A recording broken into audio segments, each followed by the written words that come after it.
สบายดีเนาะมื้อนี้เราจะมาเรียนสร้าง user form ที่เราจะสร้างเพื่อกรอกข้อมูลเข้า Excel เนาะหรือว่ากรอกข้อมูลนักเรียนต่างๆอันนี้อาจารย์ขอแนะนำขั้นเริ่มต้นเลยก็คือเมนู Ribbon ที่บ่มี developer เข้าไปที่เมนูไฟล์ Slide บางคอมที่ยังบ่ทันได้เปิดออกมาเข้าไฟล์แล้วก็ Option เลือก Custom Ribbon มาติ๊กใส่เมนูที่มีติ๊กใส่ทางหน้าของ developer แล้วโอเคออกมันจะมีเนาะถ้าบ่ติ๊กใส่มันก็จะบ่เห็นตัวนี้ก่อนอื่นเราก็สร้างเป็นขอความของลำดับก่อนก็ใส่ตัว n ก็ได้เลยใส่ลำดับก็ได้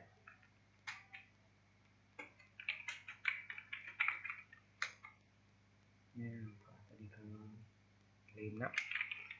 รายชื่อนี่ประวัตินักเรียนเสร็จ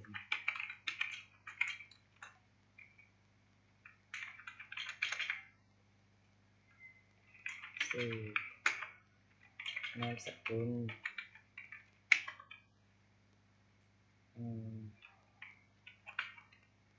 ID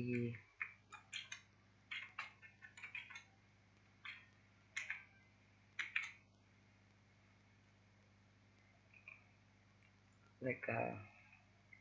วิชาเรียน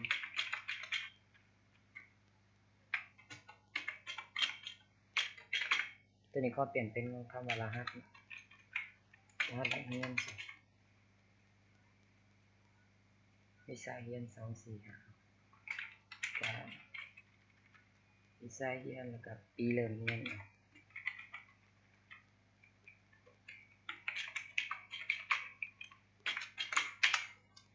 สั่งไปก่อนใส่สีใส่ยังปันปกติที่เราเคยใส่แหละฟันมันกับปัดได้มีเขึ้นมาหนึ่งความเข็มเนาะตัวเอียงเลยหน่อย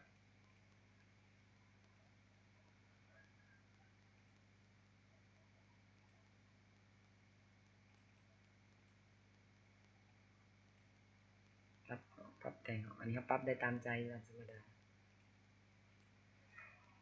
หลังจากนั้นเขาเข้าไปที่เมนูของ developer มาเลือก Visual Basic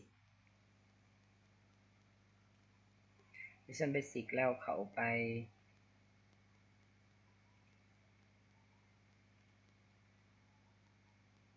อันนี้มันจะเป็น new file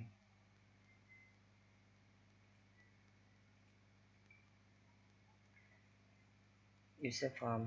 มาสั่ง user form คลิกใส่ VDR Access เนาะ user form ปุ๊บเอามาตกแต่งเลยกันตัวนี้เขาจะตั้งอ้างอิงจากตัวก่อนนี่ตัวที่เราพิมพ์ใส่เมื่อกี้นี่แหละเอาตัวนี้แหละประวัตินักเรียนตัว label นี้เราใส่ตัว A เข้าแล้วก็เขียนประวัตินักเรียนใส่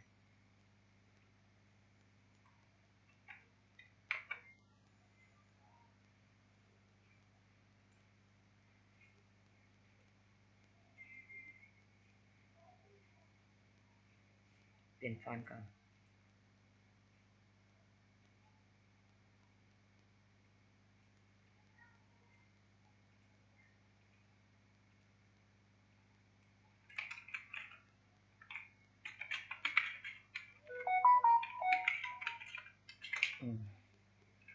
เอาให้ฟอนต์มันใหญ่ขึ้นตัวอาจารย์เขาใส่18ตรงสื่อของฟอนต์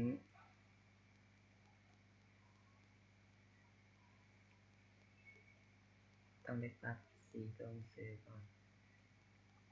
แป๊บนึงฟอนต์ก็เลยตัวนี้ละเขาใส่สี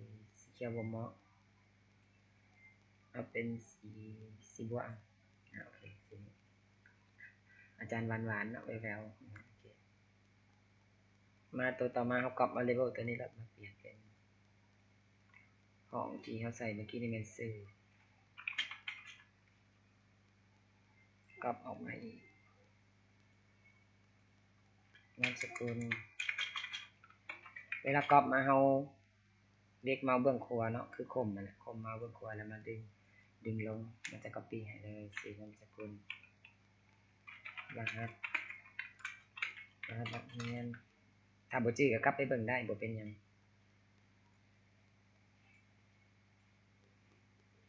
รหัสนักเรียนวิชาเรียนปีเริ่มเรียน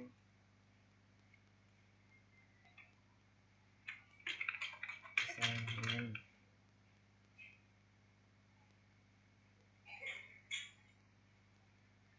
ปีเริ่มเรียนเราอยากเพิ่มห้องอื่นเลยก็ได้บ่เป็นหยังสมมุติในกรณีเราอยากเพิ่มหลังจากนี้เราเข้าตัวนี้แล้วไปแล้วล่ะเรามาเลือก text box อันนี้ text box คือตัวที่เกาะข้อมูลใส่ text box ก็จะมีตามที่เราเลือกเลย2ก๊อปเลยคูณบวกคูณเด่น3ถ้าอยากให้มันน้อยลงก็ได้4อันนี้เราก๊อปมันจะมีขนาดซ้ำๆกัน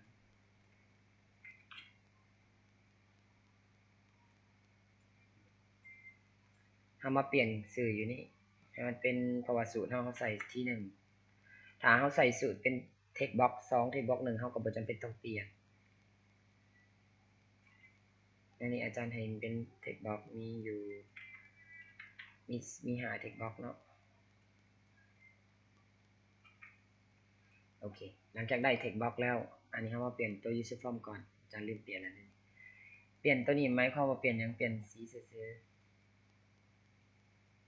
ข่อยบ่อยากให้มันธรรมดานะมันดูไม่แพงอันนี้ก็บ่แพงดอกบัดนี้ตัวนี้เราจะให้อยู่กลางเนาะประวัตินักเรียนสมมุติเราอยากให้อยู่กลางเราก็มาเข้าอยู่ใน text อะไรมันจะ center ตัวนี้คอม control ไว้หรือว่าสิเคลือบแบบนี้ก็ได้เบิดคมแล้วก็ขึ้นไปแล้วก็เคลือบเราอยากให้มันอยู่เบื้อง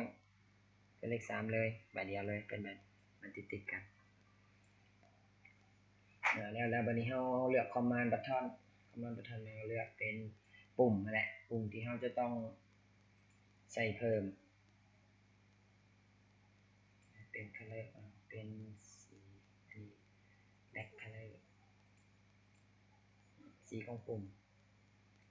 ในนี้ก็เป็นสีแดงเป็นฟอน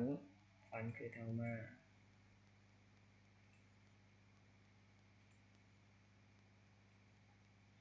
เปลี่ยนเป็นเพชรละใส่เสถาวดีตัว S P S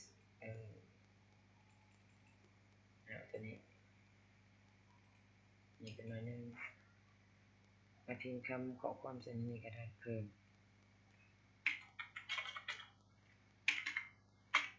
เขียนว่าเพิ่มหรือเพิ่มข้อมูลก็ได้เป็นอย่างสีบ่มักก็เปลี่ยนได้มักสีขาวสิสามารถใส่ได้ตัวต่อไปก็คือมีเพิ่มแล้วก็มียกเลิกเนาะบ่ได้ใส่คำว่าลบก็คือมีปุ่มยกเลิกออกเฉยยกเลิกก็จะมี command button 1 command button 2แล้วเฮาเรคคอร์ดเบิ่งเรคคอร์ดไปแล้วมันก็จะขึ้นอันนี้ตัวนี้กลับไปก่อนเด้ออาจารย์ลืมเปลี่ยนตัวนี้บาทเดียวเลยคือหมายความว่าตัวนี้เฮาเปลี่ยนไม่เท่าใส่ฟอนต์มันบอกยามันบอนเขาคือตัวนั้นมาเรียกฟอนต์เดินฟอนต์อยู่ทางด้านลึกถึงบอกก็จะหาฟอนต์อยู่ลุ่มอันนี้ฟอนต์คืออันนี้ฟอนต์เอาเบิ่งฟอนต์ของที่เขาใส่เป็นใส่สถาโอทีเวลาคีย์ข้อมูลใส่ให้มันใหญ่เนี่ยโอเควันนี้เขาไปเรคคอร์ดต้องออกก่อนเรคคอร์ดเดี๋ยวมันเรคคอร์ดปึ๊บเอาใส่สื่อจินทลาแบบนามสกุลดวงประธรรมรหัส14422ใส่ไปแล้วใส่ไปเลยวิชาเรียนภาษาต่างประเทศปีเริ่มเรียนเป็นปี2010เจ้าอยู่ใส่แบบสมมติเดือนใส่กับปีเลยก็ได้แล้วมาที่วกเนาะเพิ่มข้อมูลปึ๊บยังบ่ได้ตอนนี้เพราะว่าเขายังบ่ได้มีโค้ดเข้าไปยกเลิกออกก่อนบัดนี้เขาวิธีใส่โค้ดเนาะเขาอยู่ในเพิ่มข้อมูลก่อนดับเบิลคลิกเข้าไป ตัวนี้อาจารย์เอาโค้ดมาแล้วเขียนมาแล้วเขียนว่าอยู่ใน C2 แล้วก็ไปใส่ขอก๊อปเลยเพราะมันจะง่ายถ้าบ่ได้ยังรู้จักมันเป็นหยังสุดมันนี่นะวิธีเขียนอินบ็อกมาถามเดี๋ยวจะบอกให้ตามหลังตัวปิดไปเรคคอร์ดก่อนแบบเก่าอาจารย์ใส่เมื่อกี้นี้จินทรารวมขอความรหัสนักเรียนนักเรียนใส่ไปเลยใส่อะไรก็ใส่แต่ปกติก็ใส่ตัวจริงเนาะแต่อันนี้ของผมเป็นก็สมมุติซื่อๆวิชาเรียนภาษาต่างประเทศปีการเรียนใส่เดือน10ปี2016เป็นข้อมูลกลับไปติ้งตองบัดนี้เฮาออกก่อนเฮายกเลิกไปก่อนเนาะแต่ว่าตัวที่เฮาจะต้องไปแก้ไขคือช่องนี้มันเป็นตุลาเฮาอยากให้มันเป็นแบบเดียวเลยเฮาเข้าไป format cell แล้วเปลี่ยนคลิกขวาแล้วเปลี่ยนเพื่อให้มันเป็นเดทลักษณะเดทเป็นตัวนี้มันจะเดทเป็นพศเป็นตัวไทยเอามาใส่เป็นเอาใส่คัสตอมแล้วจากนั้นเรามาใส่ว่าใส่ดีmm บ่แม่นดีๆm คือหยัง m คือหย่อมาจากมันคือเดือน mm คือให้มันมี2ตัวเลขเยียคือ y มันก็จะเป็นเดือน10ปี2016นี่เนาะข้อมูลมันก็จะเรียงตามลำดับลงมาหลังจากนั้นเนาะบัดนี้เฮาแล้วเบิดแหละตัวนี้เฮาแล้วละข้อมูลนี้ที่เราสร้างสูตรในสูตรพวกนี้แล้วเอาไปติ๊กออกแล้วเฮาจะหาปุ่มหนึ่งเพื่อจะเฮ็ดให้เมนูเมื่อกี้นี้ user form มันขึ้นมาเฮาเข้าไปที่เมนู developer แล้วมาเลือก insert บ่แม่น sorry ตัวนี้ได้คือกันแต่จะเอาวิธีง่ายกว่านี้เขา insert แล้วเลือก chef ปึ๊บอันวิธีเมื่อกี้นี้อาจารย์ก็ว่าสิสอนอยู่แต่สอนตัวนี้ครับเอาตัวนี้ปึ๊บแล้วหลังจากนั้นเฮาคลิกขวาก็เขียนใส่แหละ edit text เพิ่มใส่เป็นภาษาลาวเพิ่มข้อมูล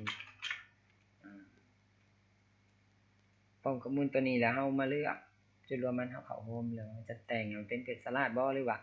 เป็นฟอนต์ที่เฮาคิดว่ามันงามสำหรับเราต้องการ14 12จะใส่เพจสลัดเลยตึ้งเพจสลัดมันเป็นแต่ตัวเดียวนั่นเอง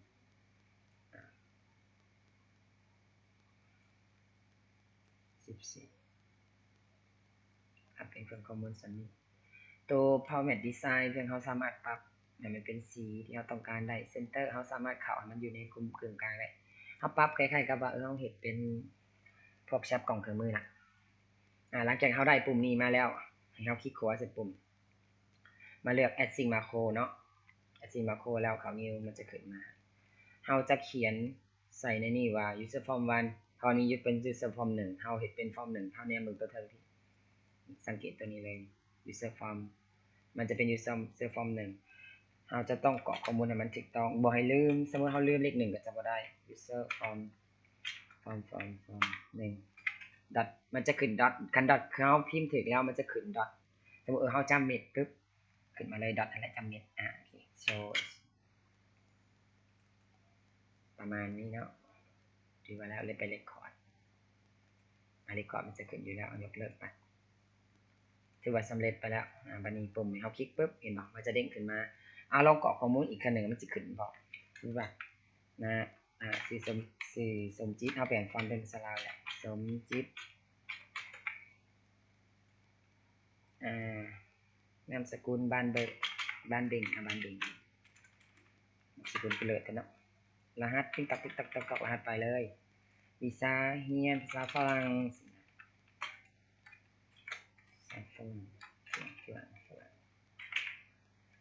ปีเริ่มเรียนเดือน5ปี2017เติมข้อมูลไปมันก็จะเข้าข้อมูลให้เราอยู่ด้านนี้มันจะต่อข้อมูลให้เราไปตัวนี้เป็นการสร้าง user form ที่สามารถคีย์ระบบตัวนี้เข้าไปได้คันเฮาพิมพ์บ่ทำมาได้บ่ได้คือการเฮาพิมพ์แบบปกตินะแต่ว่าเฮาก็จะมีโลดิ้งหลายๆเพิ่มขึ้น แล้วเราก็จะมีคล้ายๆกับว่าคือตัวนี้เราอยากจะเลี้ยงข้อมูลมันอันนี้แต่มันบ่อยู่ในบทของ user form มันก็จะเป็นการจัดเรียงแบบเวลาเรามีนักเรียนศึกษาหลายทีนะเราเข้าข้อมูลเราเพิ่มได้ง่ายๆเวลาเซฟอย่าลืมเวลาเซฟเนาะเขาไปเซฟเป็นมาโครหลายคนไปเซฟเป็นไฟล์ Word ไฟล์ Excel ธรรมดาแล้วมันเห็นมันใช้งานบ่ได้นี่ตัวนี้เซฟอันนี้ให้เป็น Excel Macro Enable Workbook แล้วก็ไปเซฟเนาะอันนี้คือการสั่งฟอร์มสิการใส่การสั่งฟอร์มนักเรียนมาติ๊กออกคลิปนี้มีเท่านี้เด้อขอบใจหลายที่อยู่เบิ่งผู้ใดเบิ่งบ่จบก็ถือว่าบ่เข้าใจก็แล้วแต่ว่าเขาให้บ่เข้าใจเบิ่งจนจบแล้วบ่เข้าใจก็ให้อินบ็อกซ์มาหาอยู่ในช่องเลยหรือว่าอินบ็อกซ์มาส่วนตัวก็ได้